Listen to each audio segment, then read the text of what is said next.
वो तो छोड़िए, गृह मंत्री लोग क्या बोलते थे। चिदंबरम साहब ने 22 सितंबर 2011 को, ये इंडियन एक्सप्रेस में खबर छपी हुई है, उनका स्टेटमेंट वाइडली सर्कुलेटेड है मीडिया में, जिसमें उन्होंने कहा माओवादियों से आपको कुछ करने की जरूरत नहीं है, ना आप हथियार छोड़िए, ना अपना संगठन समाप्त करिए, ना विचारधारा छोड़िए, बस केवल बातचीत के लिए आ जाइए और अपना विचार भी नहीं बदलिए। मगर अब हमारी सरकार है, गृह मंत्री अमित शाह जी के नेतृत्व में, अब हथियार भी छोड़ने पड़ेंगे, विचार भी बदलने पड़ेंगे और राष्ट्र की मुख्य धारा में भी आना पड़ेगा। और सभापति महोदया, अगर आप मॉरल की बात करते हैं तो एक मॉरल दूसरे गृह मंत्री जी का भी था, जिन्होंने सितंबर 2024 में जाकर यह कहा कि जब वो कश्मीर में जाते थे, यद्यपि सेंट्रल पैरामिलिट्री फोर्सेज उनको पूरी सिक्योरिटी दे रहे होते थे, तो उनकी हालत क्या होती थी, वह शब्द असंसदीय है, उसे बोला नहीं जा सकता। तो मैं कविता के रूप में कहना चाहूंगा, यह सुशील कुमार शिंदे जी का बयान था उसके ऊपर, कि लहू लुहान थी घाटी और झेलम डरी हुई थी, खामोशियां रातों की दिन में भरी हुई थीं और दहशत का था वो आलम, डल लेक घूमने में गृह मंत्री के पैरों के नीचे धरती फटी हुई थी।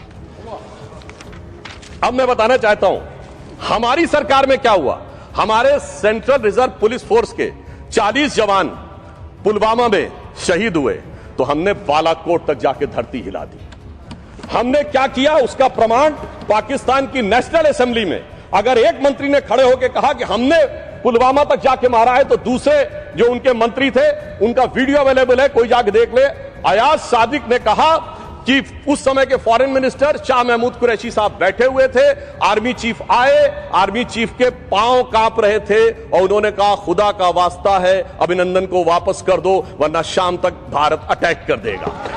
ये अंतर है हमारी सरकार और उनकी सरकार में। वहां गृह मंत्री के पांव कांपते थे, यहां पाकिस्तान के आर्मी चीफ के पांव कांपते हैं। यह मोदी सरकार और पूर्ववर्ती सरकारों के बीच का अंतर है। और मैं एक और बात भी बताना चाहता हूं, हमारी सरकार आने के बाद क्या हुआ, दंतेवाड़ा का वो क्षेत्र जो बहुत नक्सल प्रभावी माना जाता था, 9 मई 2015 को प्रधानमंत्री नरेंद्र मोदी जी ने वहां रैली करके दिखा दी।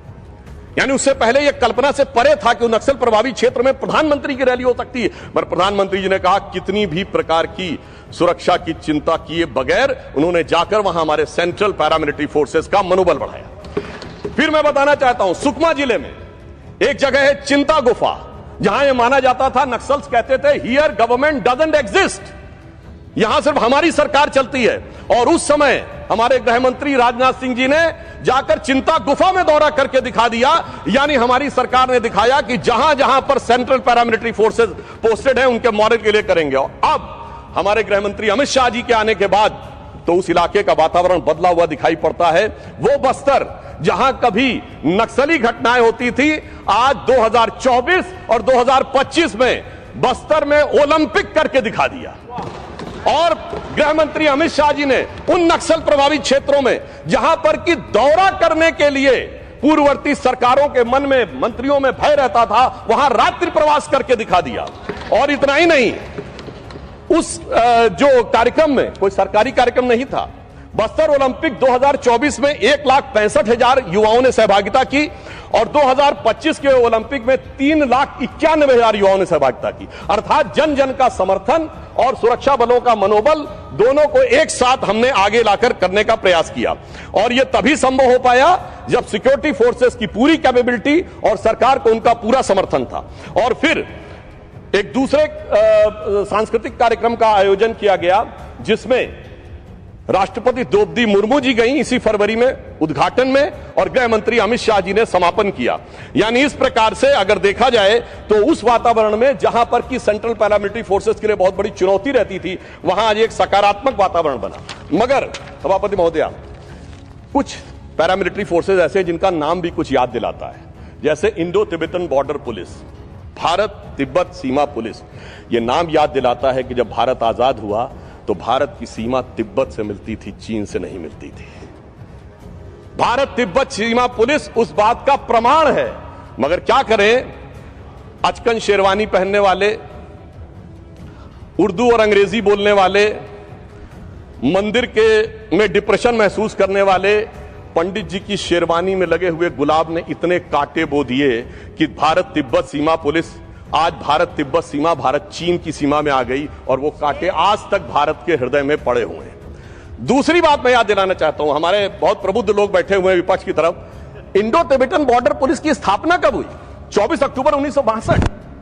20 अक्टूबर 1962 को चाइना ने अटैक कर दिया, तब याद आया कि सीमा की सुरक्षा के लिए कोई बल भी होना चाहिए। इसके लिए संस्कृत में कहावत होती है, प्रोदीप्ते भवने चकूप खननम, यानी आग लगने की संभावना हो तो पानी पहले से मत रखो, जैसे ही भवन में आग लगे वैसे ही कुआं खोदना शुरू करो। मुझे लगता है कि यह दूरदृष्टि कैसी थी भारत की सुरक्षा के लिए। यह आईटीबीपी का जो स्थापना और उसका वातावरण यह दिखाता है। अब इसमें कौन सी बुद्धि कही जाए सभापति महोदय, चूंकि बाल बुद्धि शब्द अब आजकल असंसदीय हो गया है तो उसको मैं प्रयोग नहीं करूंगा। अगर आ की जगह ए की मात्रा लगा दी जाए तो शायद वह बुद्धि इस प्रकार की परिस्थितियों के लिए अधिक युक्तिसंगत साबित होगी। मैं दूसरा उदाहरण देना चाहता हूं कि सुरक्षा बलों में सेंट्रल पैरामिलिट्री फोर्सेस का राजनीतिक आधार पर दुरुपयोग करके कैसी समस्या उत्पन्न की जाती है। 2 जून 1995 का लखनऊ का स्टेट गेस्ट हाउस कांड, 31 मई 1995 को मान्यवर काशीराम जी ने तत्कालीन मुलायम सिंह यादव सरकार से समर्थन वापसी का लेटर लिखा था, और वो लेटर भी मेरे पास अगर कहेंगे तो ऑथेंटिकेट कर दूंगा, जिसमें उन्होंने साफ साफ लिखा कि एससी एसटी के ऊपर होने वाली कंसिस्टेंट एट्रोसिटीज और सरकार के द्वारा कोई सुनवाई न होने के कारण, और उन्होंने यह भी लिखा कि भयंकर रिगिंग पंचायत चुनावों में होने के कारण हम उस सरकार से समर्थन वापस लेते हैं। और उन्होंने सेंट्रल पैरामिलिट्री फोर्सेस की सिक्योरिटी की डिमांड की, और उस समय केंद्र में कांग्रेस की सरकार थी, परंतु इसके बावजूद सीआईएसएफ जो लखनऊ में थी वो नहीं पहुंची। 2 जून 1995 का वो वाकया है।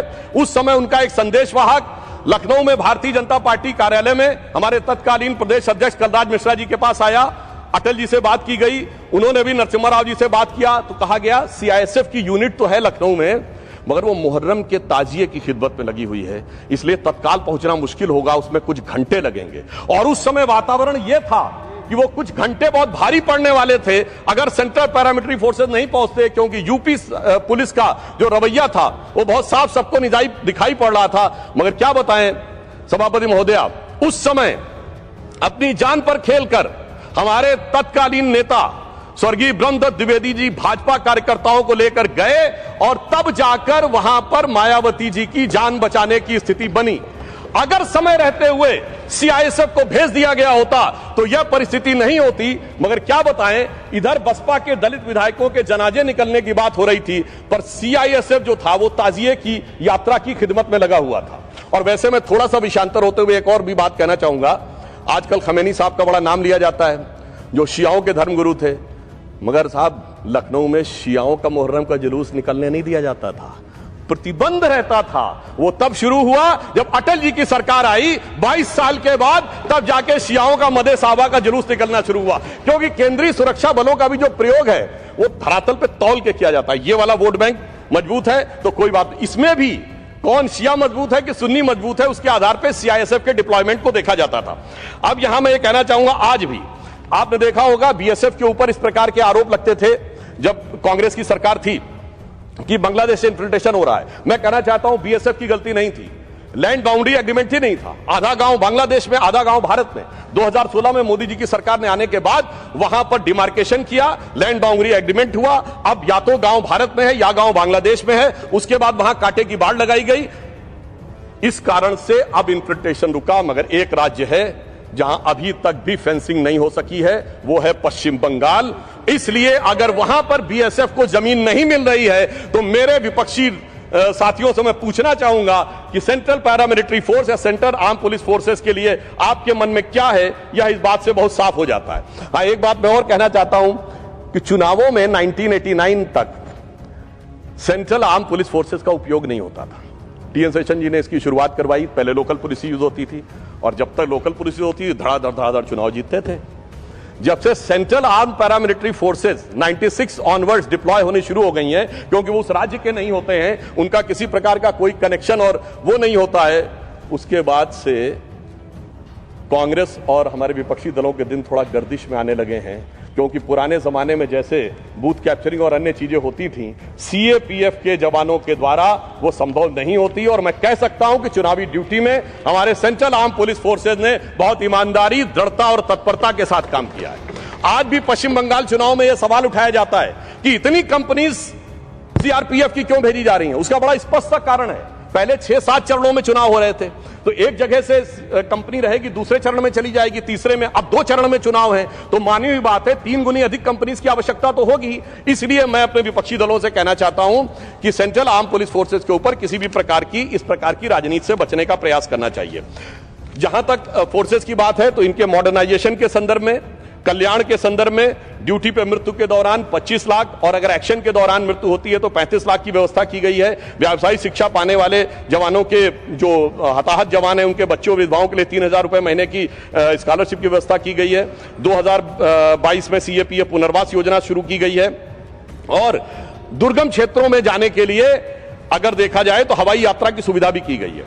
आधुनिकीकरण के लिए भी, सेंट्रल आर्म पुलिस फोर्सेस के आधुनिकीकरण के लिए भी कई मैकेनिज्म बनाए गए हैं। Indian cyber crime coordination centre बनाया गया है, national cyber crime portal centre बनाया गया और 2021 में citizens financial cyber fraud reporting and management system बनाया गया है, जिसके द्वारा 1930 हेल्पलाइन का प्रयोग करते हुए अब तक 17.82 लाख शिकायतें और 5500 करोड़ रुपए जनता के डूबने से बचाए जा चुके हैं।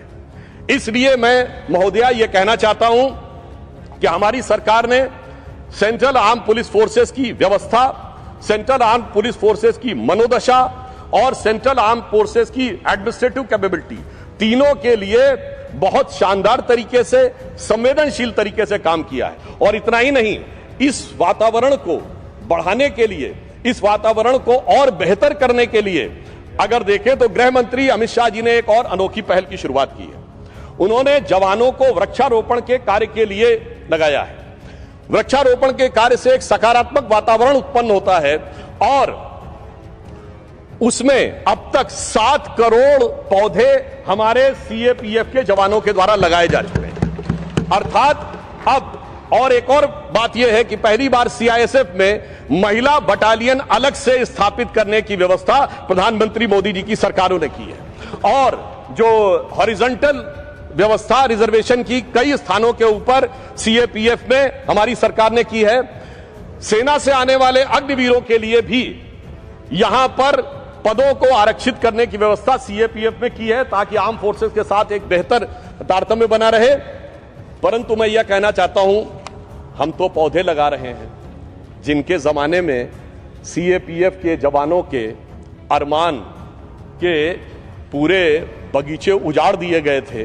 वो जब आकर आज कहते हैं कि साहब उनके दिल में बड़ी संवेदना है, तो उनकी परिस्थिति के ऊपर, मतलब जिनकी आंखों में आंसू भी नहीं आए थे, जिनकी आंखों में कभी उन्होंने उन बलों के लिए कुछ नहीं किया था, तो मैं अंत में एक पंक्ति कहकर अपना विषय समाप्त करना चाहता हूं कि जो आप हम पे आरोप लगा रहे हैं और आपके कार्यों को देखें तो देश की जनता उसको भली भांति देखती है। जिसे एक पंक्ति में कहूंगा कि चमन को सींचने में पत्तियां कुछ गिर रही होंगी, यही इल्जाम हम पर लग रहा है बेवफाई का।